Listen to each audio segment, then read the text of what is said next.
इस वीडियो में दोस्तों हम बात करेंगे रेट की, नई रेट शिक्षक भर्ती 2024 की। उससे पहले दोस्तों यहाँ पर देखिए, राजस्थान सरकार ने नई पटवारी की जो अभ्यर्थना है उसकी स्वीकृति दी है, वित्तीय स्वीकृति।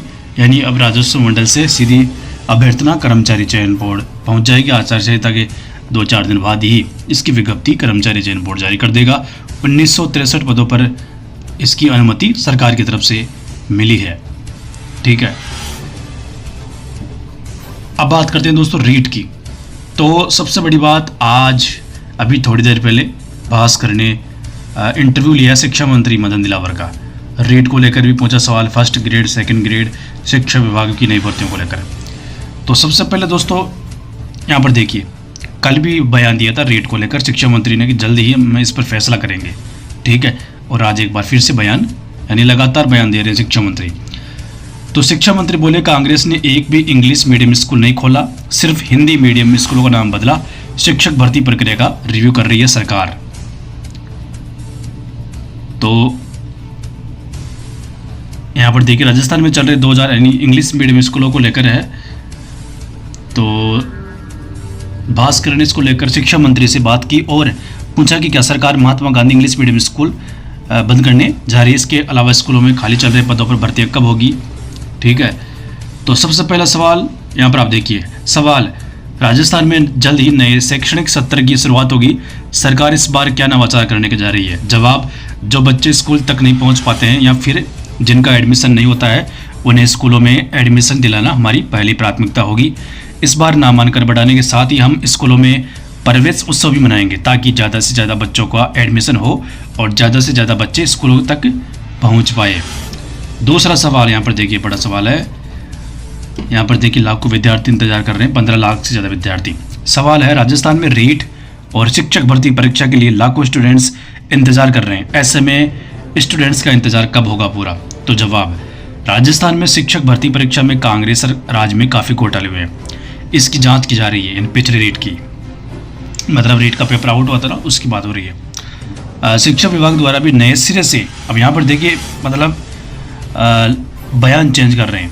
ठीक है, यहाँ पर देखिए, शिक्षा विभाग द्वारा भी नए सिरे से शिक्षक भर्ती परीक्षा मामले पर अध्ययन किया जा रहा है, उसके बाद ही कोई फैसला लिया जाएगा।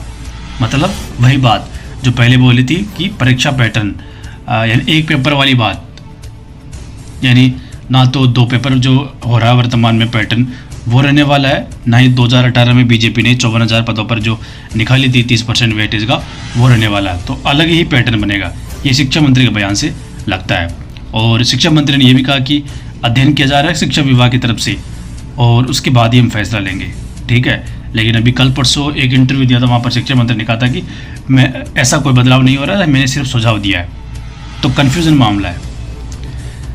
आगे सवाल, क्या सरकार शिक्षक भर्ती परीक्षा का पैटर्न बदलने जा रही है? अगर ऐसा हो रहा है तो कब तक ये प्रक्रिया पूरी होगी। रेट की बात हो रही है। राजस्थान में शिक्षक भर्ती परीक्षा को लेकर हम सभी पहलुओं पर विचार कर रहे हैं। स्टूडेंट्स के लिए जो सबसे बेहतर होगा, हमारी सरकार उस पॉलिसी को धरातल पर लाने का काम करेगी। तो ये रेट को लेकर तो मामला क्लियर हो गया, यानी अभी कन्फ्यूजन वाला मामला है। पात्रता होगी, बदलाव के साथ रेट होगी, क्या होगी अभी कुछ भी नहीं कह सकते।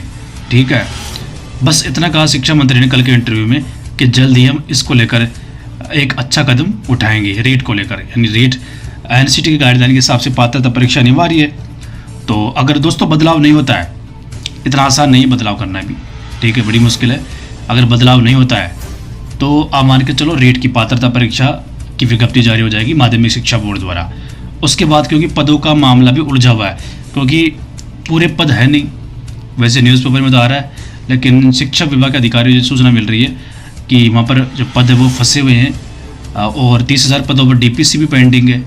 अगर डीपीसी हो जाती है 3rd ग्रेड की, फिर शिक्षक भर्ती के लिए पद खाली होंगे। तो मामला पूरी तरह से फंसा हुआ है। ठीक है, यहाँ पर शिक्षा मंत्री फैसला नहीं ले पा रहे हैं, उधर शिक्षा विभाग पदों के लिए मना कर रहा है, डीपीसी भी नहीं हो पा रही है। आगे देखते हैं, राजस्थान में स्कूलों के हालात बद से बदतर स्थिति में पहुंच चुके हैं। प्रदेश भर में कई जगह बाड़ों में बैठकर स्टूडेंट्स पढ़ने को मजबूर है। कई इमारतें जर्जर होकर गिरने लगी। आखिर स्कूलों के ऐसा हालात कब सुधरेंगे? राजस्थान में स्कूलों का हालात ठीक नहीं है, कांग्रेस ने जो पाप किए हैं उसका फल उन्हें मिल चुका है, यानी बयान है, पॉलिटिकल बयान आप मान सकते हो। और अगला सवाल, अब यहाँ पर शिक्षा विभाग की सारी भर्ती आ गई, first grade, second grade, REET. अब देखिए दोस्तों, ऐसा नहीं है कि रीट में मतलब अगर बदलाव नहीं होता है तो आप मान के चलो जून के महीने में, अगले महीने में आपको प्रेस नोट देखने को मिल सकता है, ठीक है। मैंने अभी आपको क्या बताया, इतना आसान नहीं है बदलाव करना, पुराना पैटर्न जो चल रहा है ना उसमें इतना आसान नहीं है कि चेंज करे सरकार। अगर बदलाव नहीं होता तो सरकार प्रेस नोट जारी करेगी रीट का। उसके बाद माध्यमिक शिक्षा बोर्ड फ्री हो चुका है, बोर्ड का परिणाम 12वीं 10वीं का आ चुका है, तो माध्यमिक शिक्षा बोर्ड रीट की तैयारी कर लेगा, ठीक है। और अभी भी जो मुझे लग रहा है पुराना पैटर्न ही रहने वाला है, बाकी देखते आगे क्या होता है। शिक्षा विभाग में हजारों की संख्या में पद खाली चल रहे हैं, आखिर इन पदों पर भर्ती कब होगी? जवाब, शिक्षा विभाग में खाली चल रहे पदों पर भर्ती करने के लिए हमारी सरकार तैयारी कर रही है। हम कोशिश करेंगे जल्द से जल्द भर्ती प्रक्रिया शुरू कर सभी खाली पदों को भरा जाए, ताकि शिक्षा विभाग के शैक्षणिक और गैर शैक्षणिक कार्य सही तरीके और सही समय पर पूरे हो सके। अब देखिए दोस्तों, रीट के लिए तो अभी कुछ नहीं कर सकते, आगे क्या होगा देखते, लेकिन फर्स्ट ग्रेड सेकंड ग्रेड का मामला क्लियर है। मामला क्लियर दोस्तों इसलिए है क्योंकि आरपीएससी यूपीएससी की तर्ज पर अपना कैलेंडर जारी करेगी। आरपीएससी के पास नई आरएएस की अभ्यर्थना पहुंच चुकी है, 900 से ज़्यादा पद रहने वाले। फर्स्ट ग्रेड की भी शायद पहुंच गई होगी, क्योंकि पिछले महीने ही शिक्षा विभाग ने नई भर्ती का प्रपोजल सरकार को सचिवालय को भेजा था। 5800 के आसपास पद है, कितने पदों पर अनुमति दी है वो भी क्लियर नहीं है, लेकिन अभ्यर्थना मुझे लगता है गई होगी शायद। कार्मिक विभाग आरपीएससी के बीच बातचीत चल रही है। सेकंड ग्रेड की अब जाने वाली है शायद, क्योंकि 20 मई तक शिक्षा विभाग ने पदों का वर्गीकरण मंगवाया था, तो सेकंड ग्रेड की अभ्यर्थना अब जाएगी। और जो मुझे लग रहा है दोस्तों, आरपीएससी तीनों भर्तियों की विज्ञप्ति का कैलेंडर एक साथ जारी करेगी, RAS, first grade, second grade, तो तीनों भर्तियों का मामला क्लियर है। आचार संहिता के बाद शायद इनकी विज्ञप्तियां जारी होना भी शुरू हो जाएगी। रीट का मामला फंसा हुआ लेकिन, ठीक है। और मुख्यमंत्री ने भी शिक्षा मंत्री को कहा कि जल्द ही शिक्षा विभाग में जो गाइडलाइन बनाई थी ना 100 दिन की योजना, उसके हिसाब से प्रक्रिया चले और रिक्त पदों पर भर्तियां निकाले सरकार। तो शिक्षा मंत्री ने ये बात परसों कही थी जोधपुर में प्रेस कॉन्फ्रेंस में। बाकी दोस्तों, ट्रांसफ़र को लेकर वो सारी चीज़ें हैं, पॉलिसी बन चुकी है, और थर्ड ग्रेड ट्रांसफ़र को लेकर भी मुख्यमंत्री प्रारूप तय करेंगे, उसी के मुताबिक हम काम करेंगे। यानी सारा का सारा जो मैटर है ना वो शिक्षा मंत्री मुख्यमंत्री पर छोड़ते हैं। तो दोस्तों लास्ट में यही कहना चाहूँगा, रीट की बात करें तो रीट में अगर बदलाव नहीं होता है तो अगले महीने आपको प्रेस नोट देखने को मिल सकता है। अगर बदलाव होता है, इतना आसान नहीं है बदलाव करना, देखते हैं क्या होता है रीट के बारे में। अगर बदलाव होता है तो थोड़ा समय लग सकता है। फर्स्ट ग्रेड सेकंड ग्रेड का मामला क्लियर है। आचार संहिता के बाद 4 जून के बाद आचार संहिता हट जाएगी और विज्ञप्ति आपकी कभी भी जारी हो जाएगी। 3 भर्तियां जारी करेगी आरपीएससी, बड़ी भर्तियां, first grade, second grade, RAS. Rate को लेकर आपको इंतजार करना पड़ेगा।